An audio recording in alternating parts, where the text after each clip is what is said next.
Hello everyone. दोस्तों, कैसे हैं आप सभी लोग। उम्मीद करता हूं कि आप सभी लोग बहुत अच्छे होंगे और इन दिनों आप सभी लोगों का पढ़ाई भी बहुत ही शानदार ढंग से चल रहा होगा। तो दोस्तों, जैसा कि आप सभी को पता है कि हम मिशन बीएसपीएससी 2024 के अंतर्गत समान अध्ययन के मॉडल प्रैक्टिस सेट स्टार्ट किए थे और हमने अभी तक आप सभी के लिए मॉडल सेट 1 से लेकर के 7 तक की वीडियो को अपलोड कर दिया है। आज की इस वीडियो में हम प्रैक्टिस सेट नंबर 8 को देखने वाले हैं। तो ये वीडियो आप सभी के लिए बहुत इंपॉर्टेंट होगा, इसलिए इसको आपको लास्ट तक देखना है। दोस्तों, अगर आप इसकी पीडीएफ प्राप्त करनी है तो पीडीएफ हमारे टेलीग्राम चैनल पर अपलोड होगा, जिसका लिंक हमने इस वीडियो के डिस्क्रिप्शन बॉक्स में रखी है। आप लोग टेलीग्राम को भी ज्वाइन कर लीजिएगा। तो चलिए स्टार्ट करते हैं आज की इस इंपॉर्टेंट मॉडल सेट को। दोस्तों, पहला सवाल आपकी स्क्रीन पर है और बहुत ज़्यादा इंपॉर्टेंट है। कह रहा है कि पीली क्रांति इनमें से किससे संदर्भित है। तो जो पीली क्रांति दोस्तों होता है हमारे पास, ये किससे संदर्भित होता है, तो आप ध्यान रखेंगे ये तिलहन उत्पादन में जो है पीली क्रांति संबंधित होता है। ऑप्शन सी यहाँ पे राइट आंसर होगा। दोस्तों, जो श्वेत क्रांति होता है, श्वेत क्रांति, इससे क्या संबंधित है। श्वेत क्रांति से आपको कौन सा, जो दूध उत्पादन से श्वेत क्रांति संबंधित होगा और उसके जनक कौन होंगे, तो विश्व में वर्गीज कुरियन जो थे श्वेत क्रांति के जनक हो जाएंगे। इस बात को भी आपको ध्यान रखना होगा, ठीक है। अगला कह रहे हैं कि मत्स्य, दोस्तों जो मछली पालन होता है ना, मछली पालन वो होता है उसी को बोलते हैं, मत्स्य बोलते हैं। और कॉफ़ी दोस्तों, आप तो ध्यान रखेंगे इस प्रकार से। कॉफ़ी सबसे अधिक कहाँ पर पाया जाता है हमारे देश में, तो कर्नाटक राज्य में सबसे अधिक जो है आपको कॉफ़ी देखने को मिलेगा। तो इस प्रकार ऑप्शन सी हमारे प्रश्न का आंसर हो जाएगा। बढ़ते हैं अगले सवाल की ओर। कुमार मंगलम बिरला समिति की स्थापना भारतीय अर्थव्यवस्था के इनमें से किस क्षेत्र में ध्यान देने के लिए की गई थी। तो दोस्तों, जो कुमार मंगलम बिरला समिति है, इसकी स्थापना की गई थी किसके लिए, तो आप ध्यान रखेंगे कॉर्पोरेट गवर्नेंस के लिए इसकी स्थापना की गई थी, ठीक है। ऑप्शन बी यहाँ पे राइट आंसर हमारा हो जाएगा। कंप्यूटर प्रौद्योगिकी में वी आर का पूर्ण रूप क्या होता है, तो कंप्यूटर प्रौद्योगिकी में जो वी आर होता है दोस्तों, वी आर इसका फुल फॉर्म क्या होता है, आपके पास 4 ऑप्शन दे रखे हैं। इसका फुल फॉर्म होता है क्या, वर्चुअल रियलिटी। ऑप्शन सी यहाँ पे राइट आंसर हमारा हो जाएगा।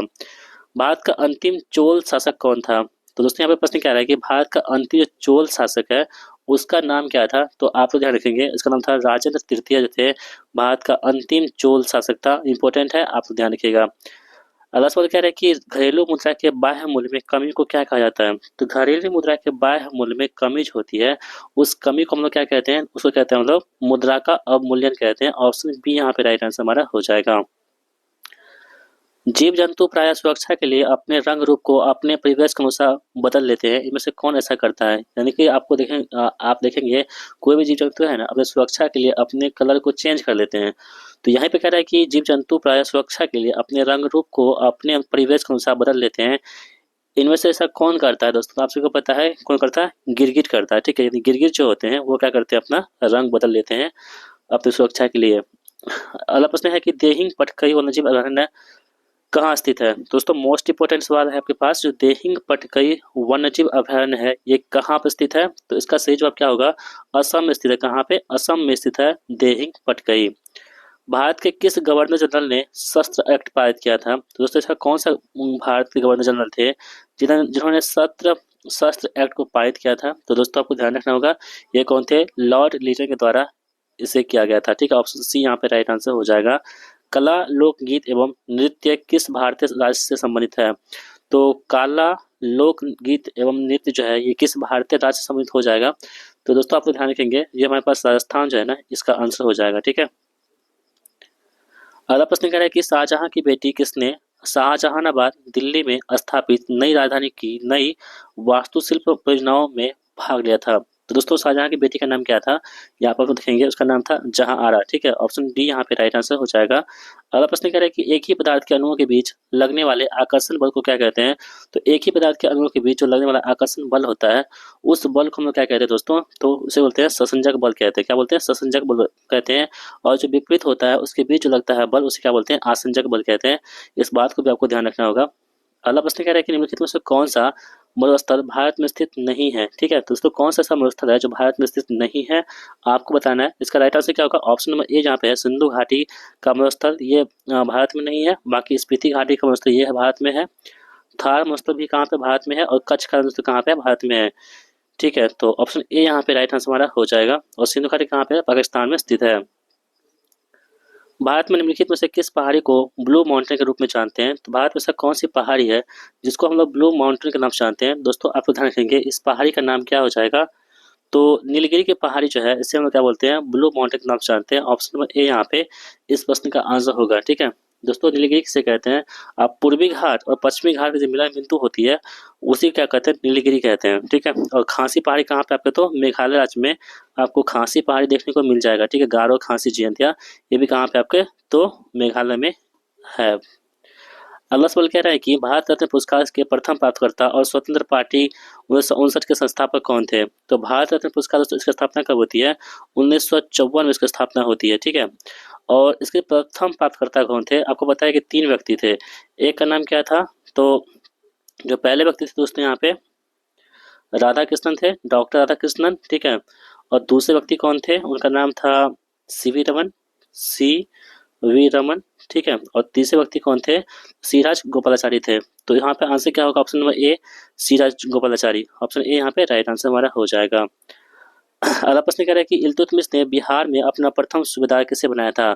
तो इल्तुतमिश ने बिहार में अपना प्रथम सूबेदार जो था वो किसे बनाया था? तो आप सभी लोग ध्यान रखेंगे, वो था मलिक जानी को इल्तुतमिश ने बिहार में प्रथम सूबेदार बनाया था। अगला प्रश्न कह रहा है कि धामेक स्तूप डैश शहर में स्थित है? तो दोस्तों मोस्ट इंपोर्टेंट है, जो धामेक स्तूप है ये किस शहर में स्थित है? आपके पास 4 ऑप्शन दे रखे हैं, इसका सही जवाब क्या हो जाएगा? ऑप्शन नंबर ए यानी कि वैशाली में स्थित है। ठीक है, जो धामेक स्तूप है ये कहाँ पर स्थित है? वैशाली में स्थित है। भारत में किंग जॉर्ज परचम और क्वीन मैरी के स्वागत के लिए 1911 में गेटवे ऑफ इंडिया को पारंपरिक डैश शैली में बनवाया गया था। दोस्तों आपको पता है कि भारत में किंग जॉर्ज प्रथम पंचम आए थे और क्वीन मैरी आई थी। इसके स्वागत के लिए 1911 में गेटवे ऑफ इंडिया का निर्माण कराया गया था। तो ये जो शैली थी ये किस शैली में बनाया गया था गेटवे ऑफ इंडिया को? तो दोस्तों ये कौन सा था? इंडो सार सैनिक शैली में इसे डेवलप किया गया था, बनाया गया था। अगला प्रश्न क्या है कि गन्ने के पौधे डैश को रासायनिक ऊर्जा में बदलने वाले प्रभावी परिवर्तकों में से एक है? तो गन्ने के रस जो पौधे होते हैं, तो गन्ने के पौधे होते हैं दोस्तों वो सूर्य के प्रकाश को रासायनिक ऊर्जा में बदलने वाले प्रभावी परिवर्तकों में से एक होते हैं। अंतरराज्य विवादों में समन्वय के लिए भारत के संविधान के निम्नलिखित में से किस अनुच्छेद के तहत एक अंतरराज्य परिषद गठन किया गया था? तो दोस्तों जो अंतरराज्य परिषद है इसका जो गठन किया गया था वो कब किया गया था? तो दोस्तों अनुच्छेद 263 के तहत जो है ना, आर्टिकल जो हमारे पास है 263, इसी के तहत जो है आपके अंतरराज्य परिषद का गठन किया गया था। ठीक है, अगला सवाल है कि बंगाल के नवाब मीर कासिम करवा का युद्ध की लड़ाई में किस वर्ष हारे थे? तो दोस्तों बंगाल के नवाब कौन थे? मीर कासिम थे। ठीक है, तो मीर कासिम जो थे ये करवा का युद्ध था। ठीक है, करवा के युद्ध में किस वर्ष में हार गए थे? तो दोस्तों आप लोग ध्यान रखेंगे 1760 में ये हार गए थे। ठीक है, तो दोस्तों इस प्रकार हमने आप सभी के लिए 20 प्रश्नों को सॉल्व कर दिया है। अब बढ़ते हैं हम लोग 20 और प्रश्न की ओर, और इस सिलसिले में पहला प्रश्न आपके स्क्रीन पर है। बैंकिंग सेवाओं की कमी से संबंधित ग्राहकों की शिकायतों के समाधान हेतु भारतीय रिजर्व बैंक द्वारा नियुक्त अधिकारी को क्या कहते हैं? तो दोस्तों उसे हम लोग क्या कहते हैं, आप ध्यान रखेंगे, उसे बोलते हैं बैंकिंग लोकपाल कहते हैं। ऑप्शन सी यहाँ पे हमारे प्रश्न का आंसर हो जाएगा। अगला सवाल कह रहा है कि भारत बांग्लादेश भूमि सीमा समझौते के संशोधित को दोनों देशों द्वारा भारतीय संविधान के किस संशोधन के तहत अंगीकृत किया गया था? तो दोस्तों इसका आंसर क्या होगा? ऑप्शन बी 100वां संविधान संशोधन विधेयक 2015 में आया था, जिसपे भारत और बांग्लादेश के भूमि समझौते की बात यहाँ पे की गई है। ऑप्शन बी यहाँ पे राइट आंसर हमारा हो जाएगा। चलिए बढ़ते हैं प्रश्न की ओर। कह रहे हैं कि पुलकेशिन द्वितीय किस राजवंश का सर्वाधिक प्रख्यात शासक था? तो दोस्तों जो पुलकेशिन द्वितीय थे ये किस राजवंश का सर्वाधिक प्रख्यात शासक था? तो आपको ध्यान रखना होगा ये थे चालुक्य का। ठीक है, चालुक्य जो राजवंश थे इसी के थे कौन से? पुलकेशिन द्वितीय। पूंजी के नियमित मूल्य क्षय को समायोजित करने के क्रम में किए गए सकल निवेश के मूल्य को क्या कहते हैं? तो दोस्तों इस मूल्य को हम लोग क्या कहते हैं? मूल्यह्रास कहते हैं। क्या बोलते हैं? मूल्यह्रास के नाम से जानते हैं। भारतीय संविधान का अनुच्छेद 54 एवं 55 से संबंधित है। तो दोस्तों भारतीय संविधान का अनुच्छेद 54 और 55 है ये किससे संबंधित हो जाएगा? तो ये आपके राष्ट्रपति के पद के चुनाव से संबंधित हो जाएगा। सांगपो और दिहांग किस नदी का अन्य नाम है? तो दोस्तों सांगपो और दिहांग है ये किस अन्य नदी का नाम हो जाएगा? तो दोस्तों आपको ध्यान रखना होगा ये ब्रह्मपुत्र नदी का क्या है? अन्य नाम हो जाएगा। क्लोरोफिल में निम्न में से कौन सा तत्व उपस्थित होता है? तो दोस्तों जो क्लोरोफिल होता है हमारे पास इसमें कौन सा तत्व उपस्थित होता है? तो दोस्तों आपको ध्यान रखना होगा इसमें क्या होता है? मैग्नीशियम जो होता है ये क्या होता है? उपस्थित होते हैं क्लोरोफिल में। जयपुर में हवा महल का निर्माण किससे प्रेरित था? तो दोस्तों जयपुर में जो हवा महल है इसका निर्माण किससे प्रेरित था? तो ये झुंझुनू के खेतरी महल से प्रभावित था। ठीक है, महंगी दुर्लभ मुद्रा से तात्पर्य उस धन से है जिसे डैश के कारण प्राप्त करना कठिन है। तो दोस्तों इसका सही जवाब क्या हो जाएगा, जिससे ब्याज की उच्च दर के कारण प्राप्त करना क्या हो जाएगा, यहाँ पे कठिन हो जाएगा। संविधान के इनमें से किस अनुच्छेद में केंद्रीय बजट विनियोग विधेयक के रूप में संदर्भित किया जाता है? तो दोस्तों इसका सही जवाब क्या होगा, ऑप्शन सी, यानी कि अनुच्छेद 112 को हम क्या बोलते हैं, इसे बजट की भी बोलते हैं। ठीक है, देखिए बजट का शब्द जो है ना, इसकी कोई मतलब कि मेंशन जो है ना संविधान में नहीं है, इसलिए इसमें 112 को हम क्या कहते हैं, केंद्रीय बजट विनियामक विधेयक के नाम से जानते हैं। अगला प्रश्न कह रहे हैं यहाँ पे कि भारत के पहले उपराष्ट्रपति कौन थे जिन्हें राष्ट्रपति के चुनाव में द्वितीय वरीयता मतगणना द्वारा राष्ट्रपति चुना गया था? तो दोस्तों आप ध्यान रखेंगे, इसे वो कौन थे, बीबी गिरी थे। कौन थे, बीबी गिरी। निम्नलिखित में से किसने महात्मा गांधी और सी प्रसाद गुप्त के साथ मिल करके 1921 में वाराणसी में काशी विद्यापीठ की स्थापना किया था? ठीक है, तो काशी जो विद्यापीठ है इसकी स्थापना कब हुई थी, 1921 में होती है। ठीक है, कहाँ पे, वाराणसी में होती है। तो महात्मा गांधी और श्री प्रकाश गुप्त के साथ मिलकर के कौन किए थे? तो आपको ध्यान रखना होगा, उनका नाम क्या है, भगवान दास थे। ठीक है, किस प्रकार की मिट्टी में कपास का उत्पादन सबसे अच्छा होता है? तो उससे किस प्रकार की मिट्टी में कपास का उत्पादन जो होता है वो सबसे अच्छा होता है? तो आप ध्यान रखेंगे, जो काली मिट्टी होती है इसमें क्या होता है, कपास का उत्पादन सबसे अच्छा होता है। निम्नलिखित में से कौन सा आर्कटिक में स्थित भारतीय अनुसंधान केंद्र नहीं है? ठीक है, तो कौन सा जो स्थित है आर्कटिक में भारतीय अनुसंधान केंद्र यहाँ पे नहीं होगा? तो दोस्तों आप देखेंगे दक्षिणी गंगोत्री हमारे पास है, भारती है, हिमाद्री है, जबकि सारस जो यहाँ पे ये अनुसंधान केंद्र दक्षिणी गंगोत्री में नहीं होगा, सॉरी अंटार्कटिक में नहीं, आर्कटिक में नहीं होगा। अगला प्रश्न क्या है कि निम्नलिखित में से कौन सी भारत की उपग्रह आधारित संवर्धन प्रणाली है? तो क्या हो जाएगा इसका आंसर, वो जगह उसका गगन होगा। कौन सा, गगन हो जाएगा। अकबर द्वारा निर्मित पंचमहल कहाँ पर स्थित है? तो दोस्तों अकबर द्वारा निर्मित जो पंचमहल है ये कहाँ पर स्थित है? तो दोस्तों ये आप देखेंगे फतेहपुर सीकरी में स्थित है। निम्नलिखित में से कौन सा अंतर्राष्ट्रीय मुद्रा कोष IMF का एक कार्य नहीं है? तो दोस्तों आप तो देखेंगे यहाँ पे जो हमारे पास अपने सदस्य देशों की वित्तीय और आर्थिक नीतियों की निगरानी करना, ये IMF का काम होता है। उन ऋणों को ऋण प्रदान करना जिन्हें अपने अंतर्राष्ट्रीय भुगतान को पूरा करने में कठिनाई आती है, ये भी आपके हैं।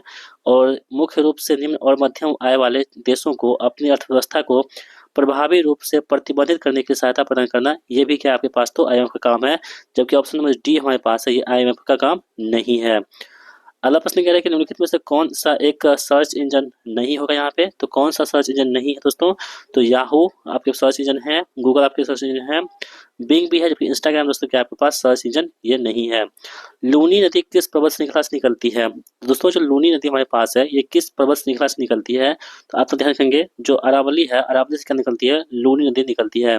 संयुक्त राष्ट्र दिवस प्रतिवर्ष किस तिथि को मनाते हैं हम लोग? तो दोस्तों आपको पता है कि संयुक्त राष्ट्र जो है इसकी स्थापना कब हुई थी, 24 अक्टूबर 1945 में इसकी स्थापना होती है। और इसका हेडक्वार्टर कहाँ हो जाएगा? तो इसका हेडक्वार्टर कहाँ होगा, न्यूयॉर्क में हो जाएगा। ठीक है, न्यूयॉर्क में हो जाएगा। और इसके वर्तमान में जो अध्यक्ष कौन हो जाएंगे, तो एंटोनियो गुटेरस जो है वर्तमान में, एंटोनियो गुटेरस जो हैं वर्तमान में यही संयुक्त राष्ट्र संघ के क्या होंगे, अध्यक्ष हो जाएंगे। ठीक है, ये कहाँ से दोस्तों हैं, तो ये पुर्तगाल से, इस बात को भी आपको ध्यान रखना होगा। तो प्रश्न क्या कह रहे हैं यहाँ पे, संयुक्त राष्ट्र दिवस जो है ना प्रतिवर्ष हम कब मनाते हैं? तो 24 अक्टूबर को हम प्रतिवर्ष क्या करते हैं, संयुक्त राष्ट्र दिवस के रूप में मनाते हैं। तो इस प्रकार ऑप्शन नंबर ए यहाँ पे राइट आंसर हमारा हो जाएगा। तो दोस्तों इस प्रकार हमने आप सभी के लिए मॉडल सेट नंबर 8 को यहाँ पे कंप्लीट कर लिया है। और उम्मीद करता हूँ दोस्तों आपको ये वीडियो बहुत ही पसंद आई होगी। दोस्तों अगर आपको हमारी वीडियो पसंद आती है, वीडियो को लाइक जरूर कीजिएगा और इस वीडियो को अपने दोस्तों के साथ शेयर कर दीजिएगा। तो चलिए मिलते हैं नेक्स्ट वीडियो में, तब तक के लिए जय हिंद, वंदे मातरम।